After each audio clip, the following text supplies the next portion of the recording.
that was the most important thing I learned in the early days, was say no to things and to pick your lane and stick to it.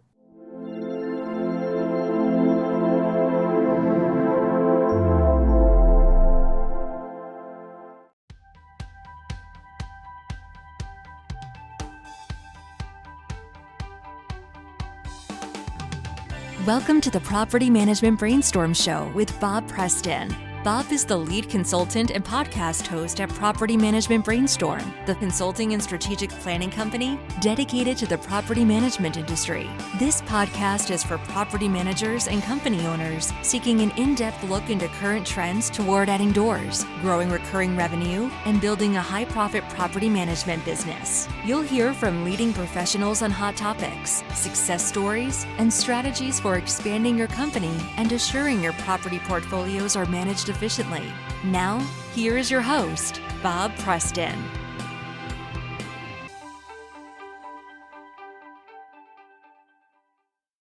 Brainstormers, this is Bob Preston, your host, broadcasting from our studio in Del Mar, California. If you're new here, please subscribe so you have ongoing access to all of our great episodes. And if you like what you hear, please pay it forward with a positive review.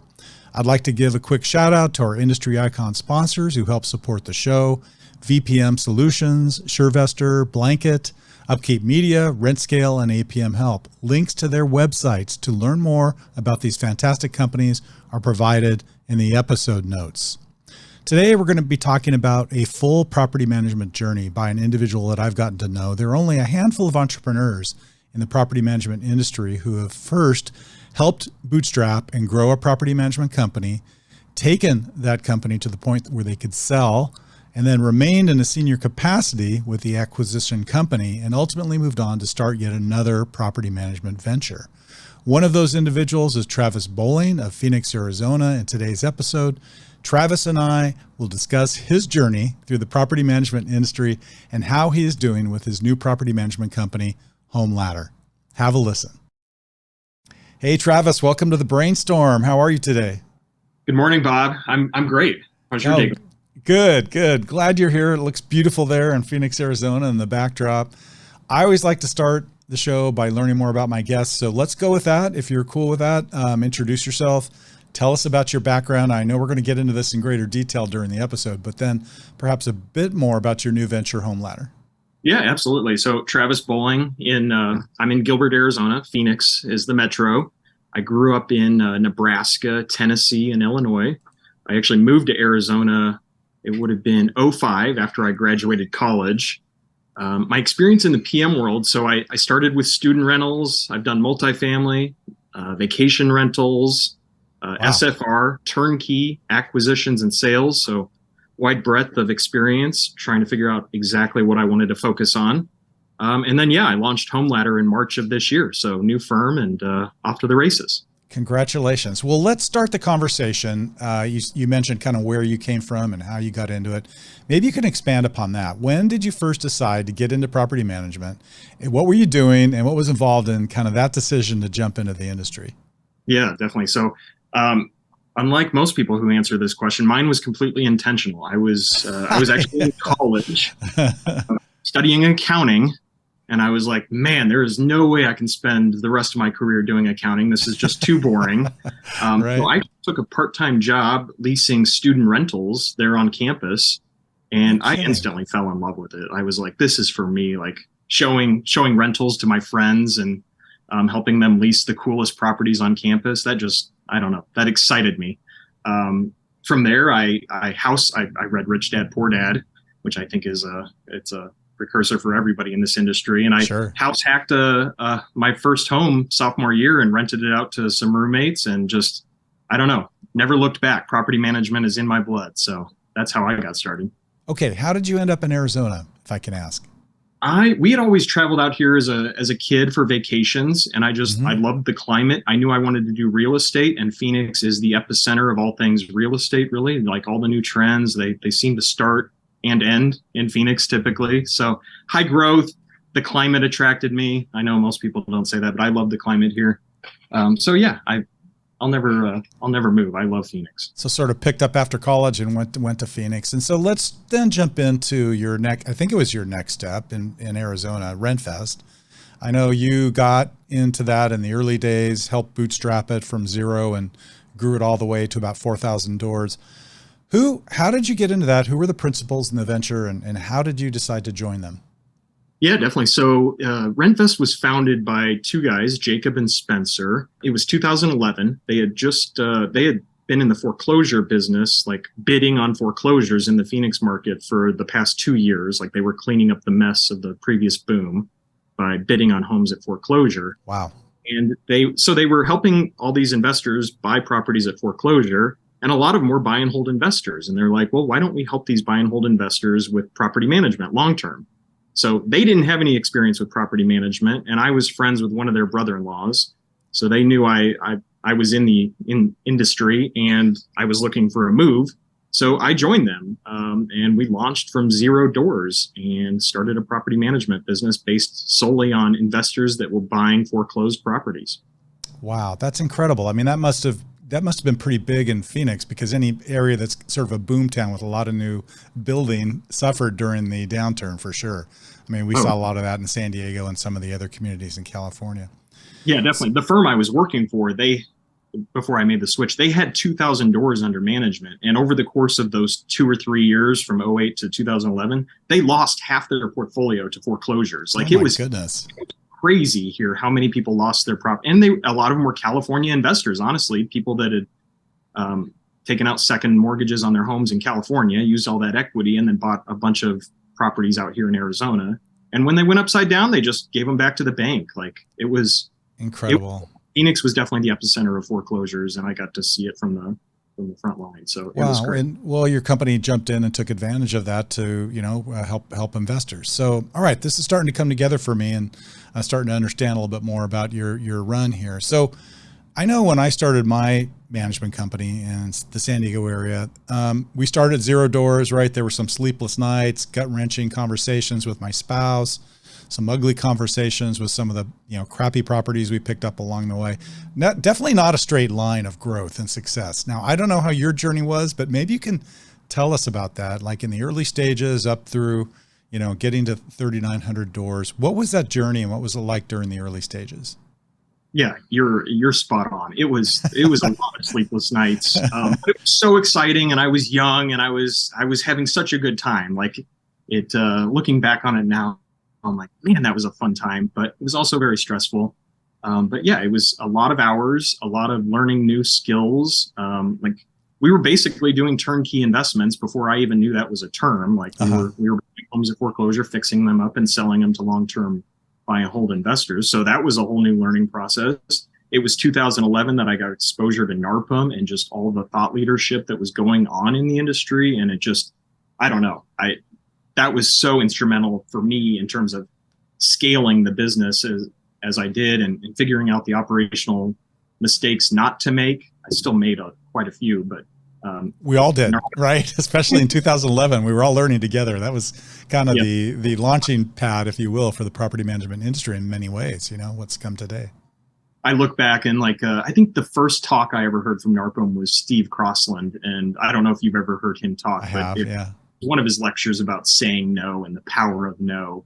And in the early days, I was willing to say yes to quite a few clients and allow quite a few right things in the door that probably shouldn't have. And so when I heard that talk, I was like, man, that is so true. Like, I'm wasting my time on these clients that are just a bad fit. And so that was the most important thing I learned in the early days, was say no to things and to pick your lane and stick to it. I think that's a mistake that all of us made in the early days. I mean, when we were starting our company, North County Property Group in San Diego, we'd take on anything. And I quickly learned that, hey, the worst properties will take 80% of your time, and it ends up being a loss leader. So, okay, it's great to have a door in the check column, but okay, it's taking, the team to its knees, with all the overhead and everything that's being required to support it. So, all right. So pretty rapid growth to 3,900 doors. How long did that take to get to that point? And were the majority of the properties acquired through the process you mentioned, like foreclosures and then investors who were buying foreclosed properties? And were those kind of going on in batches? Like, did some investors come in and buy multiple properties and then give them to RentVest? We started in 2011 and we built up the portfolio of probably 600 turnkey properties. So that was where we represented them from foreclosure, Wow. renovation, and into management. So 600 of those doors were fully turnkey. We were lucky in the early days. Once we hit 600 doors, we actually found another company here in Phoenix that was looking to exit. Okay. And it was 800 doors. So they were actually bigger than us. And we were able to acquire them for it was a steal of a price. Like these big consolidation firms weren't out there yet. So it was early days. Nobody knew what their PM company was worth.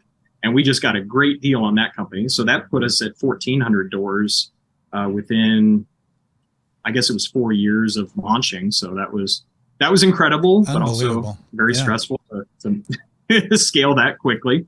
It was at that point that we actually found, I don't know if you know Benton Cotter in the industry, but he came from one of our competitors here in town, and he had big ambitions to go nationwide with RentVest. So we brought him on as a partner, and he helped us expand to other markets. And he was an early adopter of pay-per-click, Google AdWords, basically. So we got in early on that and paid cents on the dollar for online ads and grew our portfolio that way. And then we also did quite a few acquisitions. So like when we went into Atlanta, we bought 3 different small portfolios to get our foothold in the Atlanta market. So a little bit of acquisition and also some innovative marketing with pay-per-click back at the time. Wow. That's really, really interesting. So aside from Arizona, then what were the other markets that you had expanded into?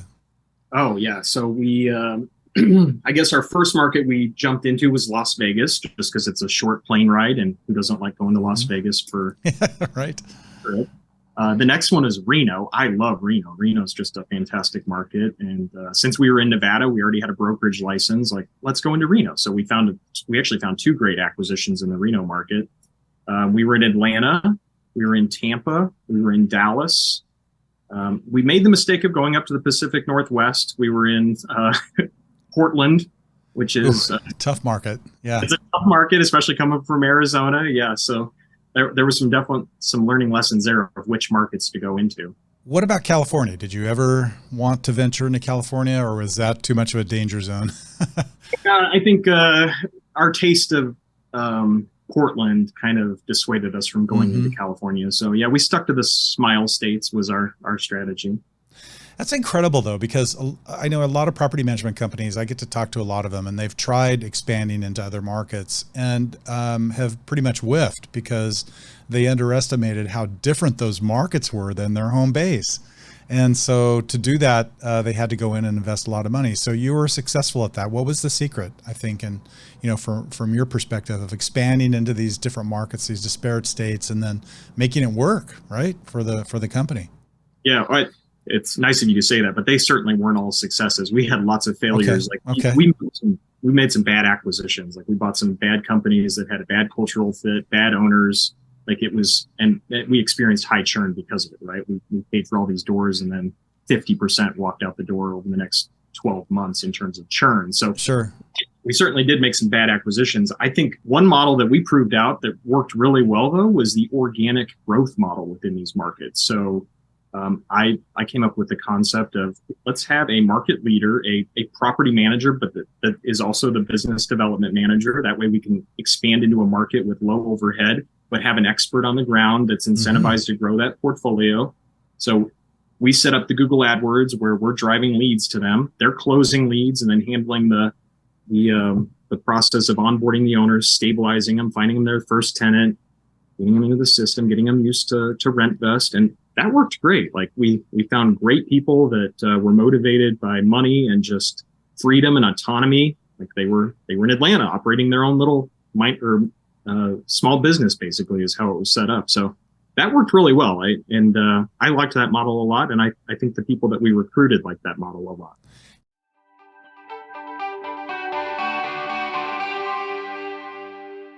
At SureVestor, we really do understand the insurance needs of property managers, so we've come up with innovative solutions that address the type of problems we all deal with. Innovation is what led to SureVestor being the first broker in the U.S. to offer landlord protection insurance. Now owners can be covered for up to $35,000 for malicious damages, get reimbursed for lost rental income, eviction costs, and legal fees. Best of all, the only way an owner can get this exclusive coverage is through you, the property manager, which helps you add more doors. Plus, you'll gain a brand new income stream.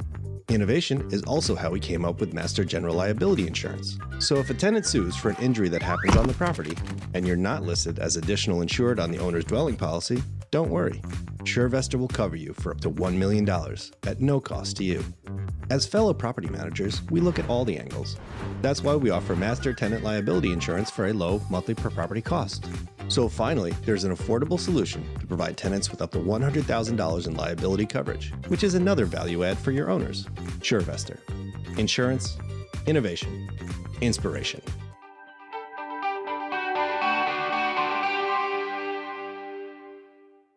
Okay, so ultimately then the decision was made to sell RentVest to Mynd, right? And so how did that go down? Were you part of making that decision? What was involved? What was the impetus behind saying, okay, let's sell? Yeah, I was certainly part of the conversation. I had a different opinion from the two owners at the time. I was against selling. Like I was having much fun running my own vision and dream and building it from the ground up. Like I didn't want to sell. Like I didn't want to adopt somebody else's vision. Although they did have Mynd, we sold to Mynd, so they had an appealing sales pitch because they had the whole tech thing in the background. Like that was really alluring. Like, ooh, we can be a tech company. And give me what year was this then? Was this I'm guessing around 2019-ish, somewhere in there? The conversation with them started in late 2018. I think we met them at the ARPM convention and just had a conversation with them, and that's where it started. And then we closed the transaction April of 2019. Yeah. Wow. Okay. So what was that like once you made the commitment to selling the business? I mean, I've been through this too. I sold my business to Pure, you know that. What was it like, I guess, going through the selling process, the process like being acquired, and how did the team respond to that? Yeah. So it was a tough time, especially to be the manager of this team. So a lot of people, especially like our independent contractors in all of these new markets, they were like, "What? Like, you want me? What does this mean for me?" Right? Yeah. I had my own business. Now you want me to just be an employee and just get a salary? So it kind of changed the dynamic that we had sold a lot of our people on. So it was definitely a shift, and we lost some people during that for sure. We lost some owners during it. But it was also exciting. Like it was like the early days of starting RentVest, just in terms of the pace of change and everything that was happening, and all the people I was meeting. Like I was meeting people with such experience, not necessarily from the property management industry. That Mynd had people from all over the educational background and just all kinds of experience. So I got to meet some great managers, some people that came from Fortune 500 companies, and just so it definitely helped me up my game, and I learned every single day of that experience. So that's very exciting. So I would imagine that at that point in time, kind of in the life cycle of Mynd, you were probably one of their bigger acquisitions. Is that fair to say? Yeah, it was actually, we were of equal size. I think Mynd was at 3,900 doors when they bought us. So we were equally sized, and they were a lot of multifamily, and they were primarily the West Coast. So it was a great fit because we had all the Smile states handled. They had the West Coast handled. They had multifamily experience, and we were more SFR. So it was a good fit at the time. Preparing for the podcast today, I went back and I found the press release from when they acquired RentVest, and it described it as a merger, actually, not an acquisition. So I thought that was kind of interesting. Yeah, it really was. Like they were buying us for our management team and our footprint. So it was a merger. Well, good segue there. You stayed with Mynd, I think, for about 4 years in a management role, right? That is about. And so tell us about that. What was it like kind of getting into the corporate side of things, I guess, for lack of a better term? I did the same thing, right? Being on the corporate side. And what was your role within the company, and how was that experience for you working for Mynd? So 4 years might seem like a short span, but our CEO, Doug Bryan, he used to describe it as your time at a VC firm is like dog years. Yes, that's right. Dog ears is exactly the way. I mean, I'm a former Silicon Valley guy too, so we used to describe it, So 4 years is actually pretty good. Yeah. Yeah. So 21 years under my belt is what I'll say in the detail. All right. Yeah, it was great exposure. Like I said, I would never take that experience back, and I learned so much during those days. So when we first merged, my initial job was to run the RentVest team. Like nothing basically changed for the first couple months. We were just running our own playbook, except Mynd took over HR basically. So they were handling payroll, but we were still in charge of all the ops. We decided to integrate slowly, market by market. So Phoenix was actually the first market we integrated, and that was just because that's where I was, and I could help personally integrate into the Mynd ecosystem, into the Mynd software. And I'd been through so many acquisitions at that point that I had a pretty firm grasp on how to do an acquisition and how to do a transfer. So we started with Phoenix, and that would have been, so we closed in April of 2019. We did the Phoenix integration in August. And then we quickly did our second biggest market, which was Nevada. We integrated that in October. And then by January of the following year, we'd integrated the rest of the markets into the Mynd platform. Wow. That's pretty fast, actually.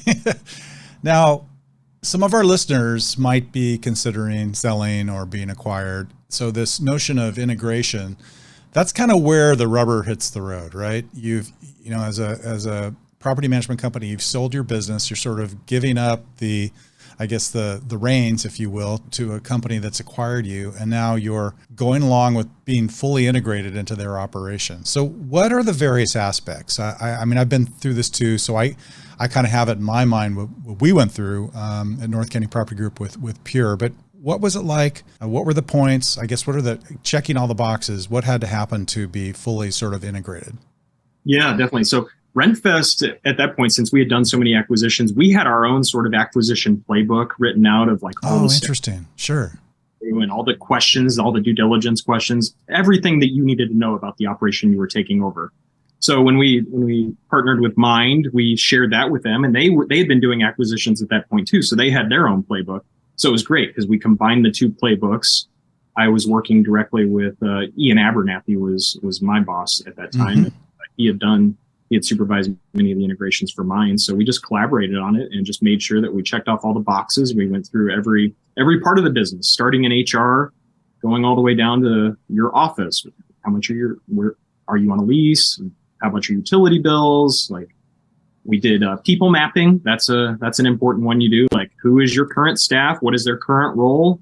How can they fit into the future company? And what can their role look like there? Because our job descriptions didn't match Mynd's job description. So that was probably the most complicated process and the hardest part for me because I had personal connections with these people. So I was having to make decisions on what their seat was going to be on the bus going forward. So yeah, that's a hard part. That's a tough part. Yeah. And knowing, okay, which people are going to stay involved in the operations side or who might play a role at the corporate level. We had several of our team go, for example, our marketing manager is now very key in helping Pure on their corporate marketing. So that was a good fit. Same with accounting. Did the accounting team integrate, and was accounting taken over by corporate? That wasn't the initial plans, but because originally they had their whole setup in Oakland, but then they met some of the people on our team and saw how high caliber they were. Sure. And they quickly found roles for them within Mynd, and they had a remote first type of management structure, so that worked fine, where they could work in Phoenix and it didn't matter. So yeah.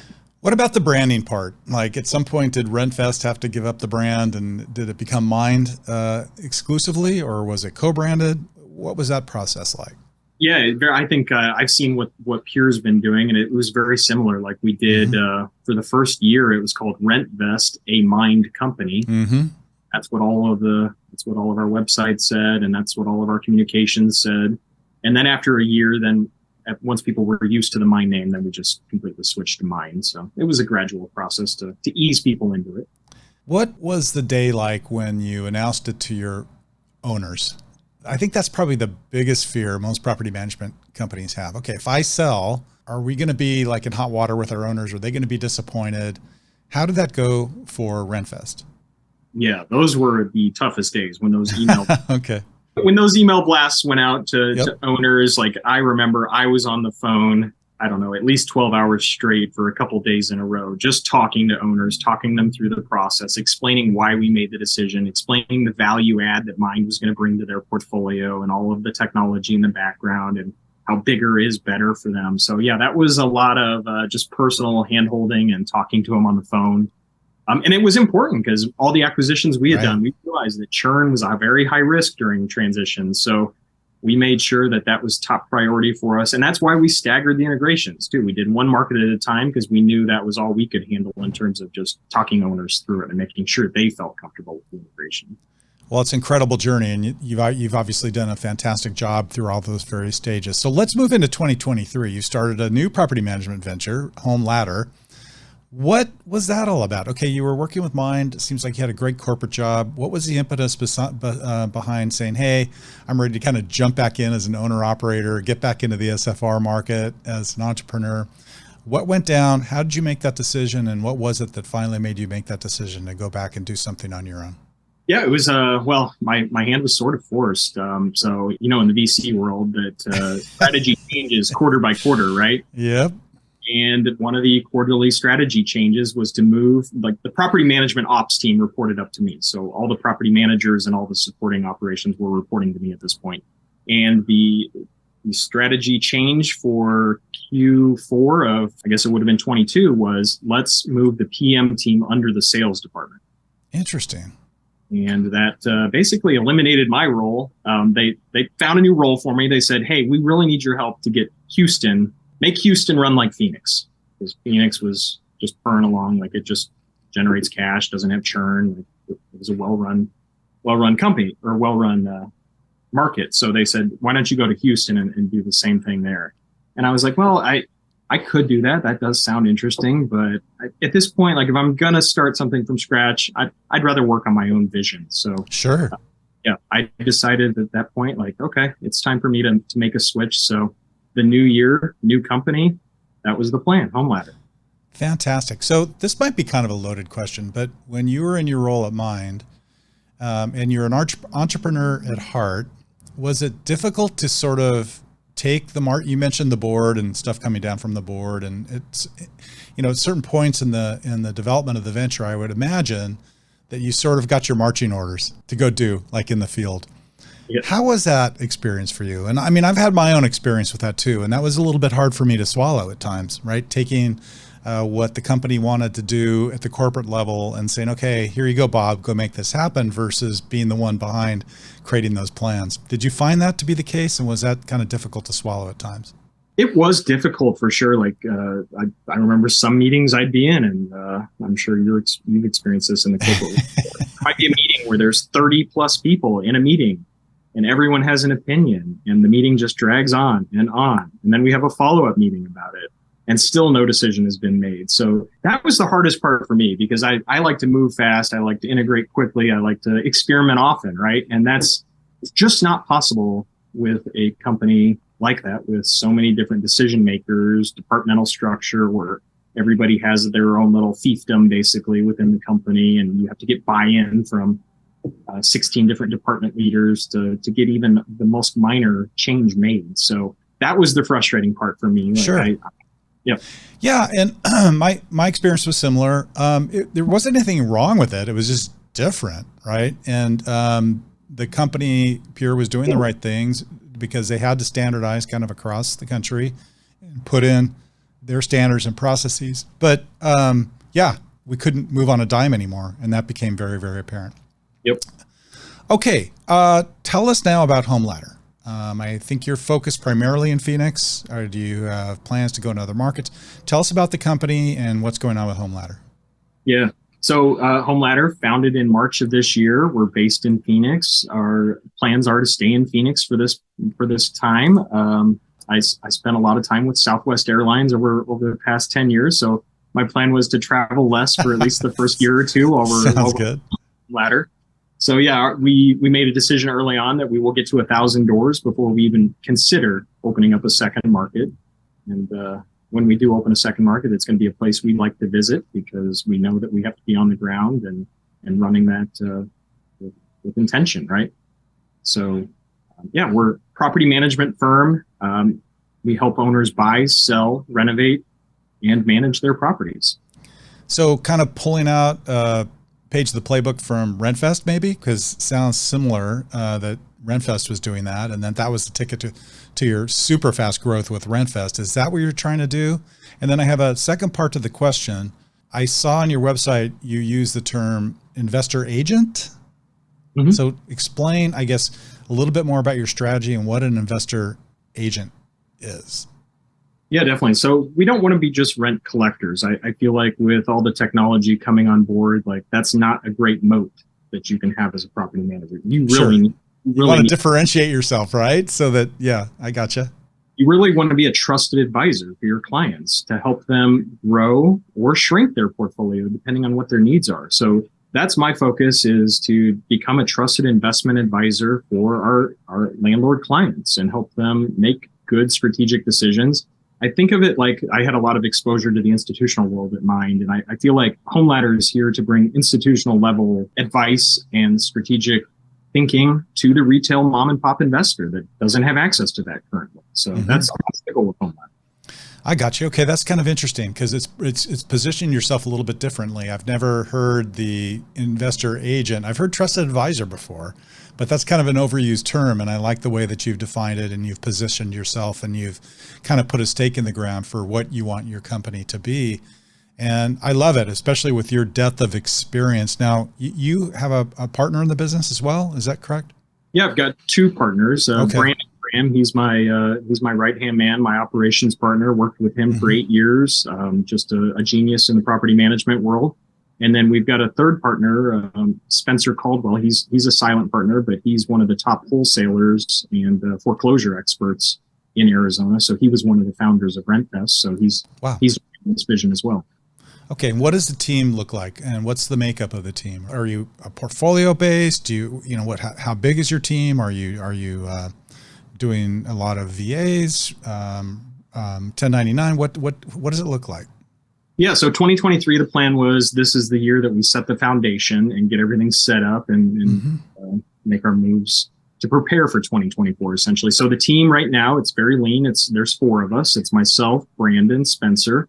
So the 3 partners. And then our first hire was Rachel Bordenette. She's worked with me for 10 years. She's an accounting whiz, back-end whiz, and everybody loves her. So she's our director of ops to start with.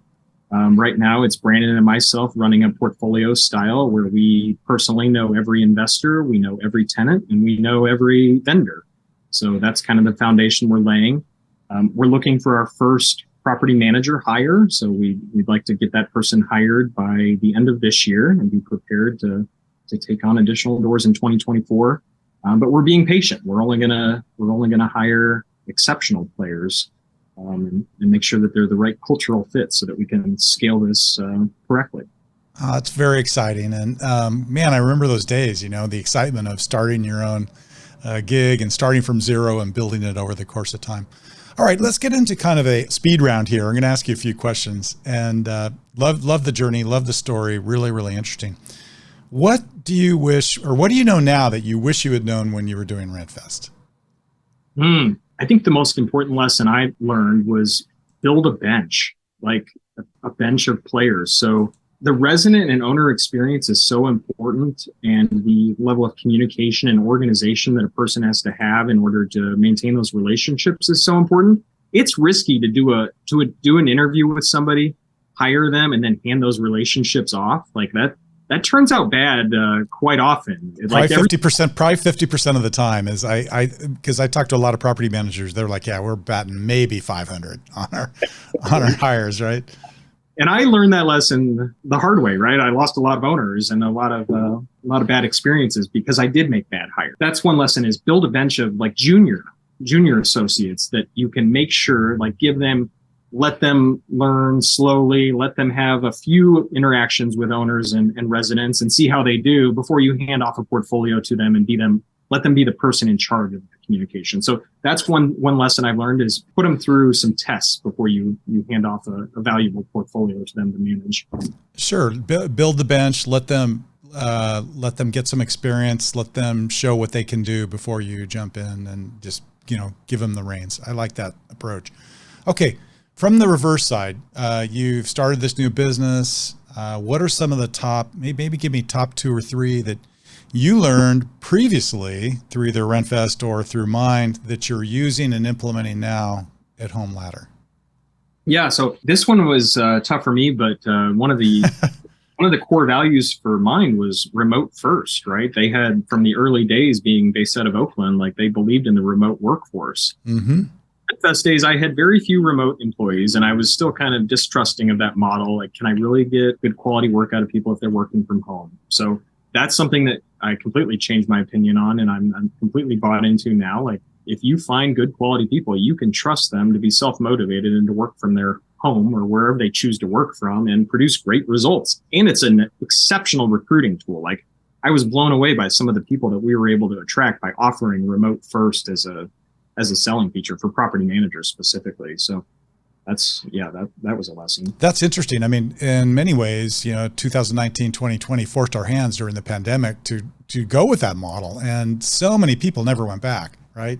I, like you, in the early stages, were kind of brick and mortar. Oh, we got to have an office. People have to come in, have to be able to, drop off rent checks. It's like so old school compared to the way most of us are running our businesses today.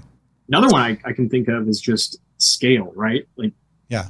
As I'm forming HomeLadder, I'm thinking to myself, like, even if I don't scale this to the size of Mynd or to RentVest, let's create systems from day one that would allow us to scale if necessary. So I think owner operators out there should really think about every time they try and change a system or a process within their company, think to themselves, does this work at 1,000 doors? Does this work at 3,000 doors? Like, what should I be thinking of right now in terms of scale?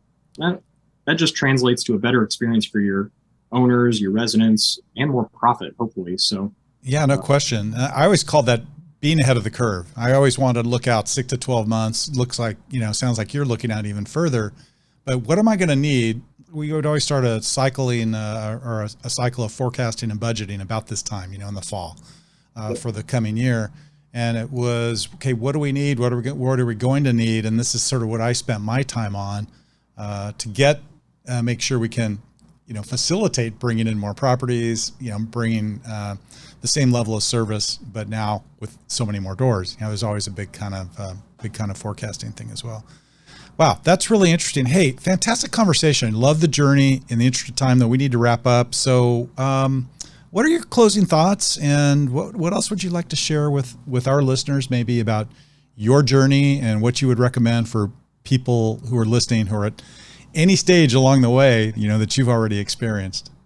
Yeah, I reflect back on kind of the decision leading up to sell to Mynd back in the day. And one of the reasons we decided to go that route was because we feared the consolidation play. We feared like, if we didn't join the bigger company, we'd be left behind, right? The big companies would take over all the market share and force us out of business. So we kind of made that decision based on fear. And I think after seeing it from the inside, like, my advice to all the owner operators out there is, don't be scared of the consolidation play. Like, quality personal service, it's never going to go out of style. It's always going to have a market.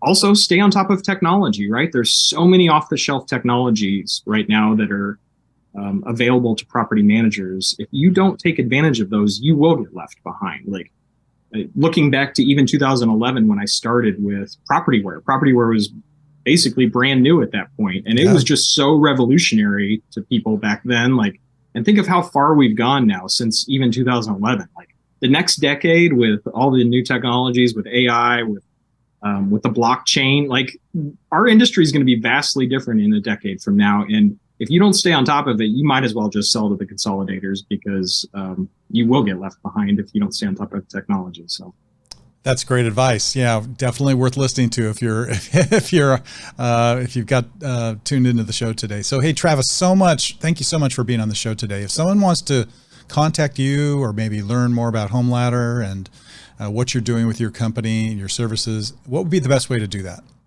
Yes, send me an email, travis@homeladder.com, or find me on LinkedIn. I love the conversation on LinkedIn. So send me a connection request on LinkedIn. Either of those work. Yeah, I like some of your posts. You always post really provocative things about property management, and I like some of the posts you make on LinkedIn. So he's a good follow, listeners. I mean, follow him on LinkedIn for sure. You'll learn stuff just from his posts. Travis, thank you so much for being on the show today. I hope I'll see you in Atlanta. Yeah, are you going to be at the NARPM conference? Very good, and we'll get to meet in person again. Perfect. Thank you, Bob. Hey, thanks so much.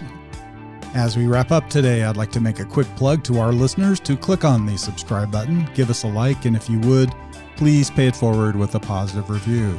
Thank you for tuning in to Property Management Brainstorm, where we are always working hard to find new ways to advance the property management industry, and we will catch you next time.